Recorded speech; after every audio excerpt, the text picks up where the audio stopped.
মুফতি বক্তারা বলে গেছেন, সামনের বাংলাদেশে যেই বাংলাদেশ আমরা দেখতে চাই, সেই বাংলাদেশে ইসলামপন্থীদের অ্যাভয়েড করে, ইসলামপন্থীদের পাশ কাটিয়ে কোনো ধরনের রাজনৈতিক শক্তিকে আমরা সামনে ভাবতে দিব না ইনশাআল্লাহ। সর্বশেষ আমি বলতে চাই, মুফতি আমিনুর রাহমাতুল্লাহ এই আদর্শকে আমাদের মাঝে রেখে দিয়েছেন। আমরা দেখেছি সেই আদর্শকে পুনর্জীবিত করে একটি চক্র গত 16 বছর আওয়ামী শাসিতকে চালান করেছে।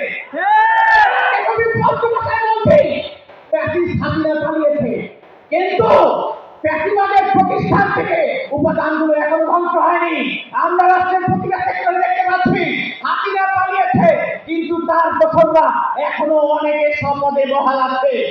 আজকে মুফতি আমিন শহীদদের এই সমাবেশ থেকে আমরা ঘোষণা করতে চাই, মুফতি আমিনের আদর্শে বলিয়ান হয়ে আজকে যদি আমরা এই অদালত হতে পারি, ফ্যাসিস্ট হাসিনার 4 দশকের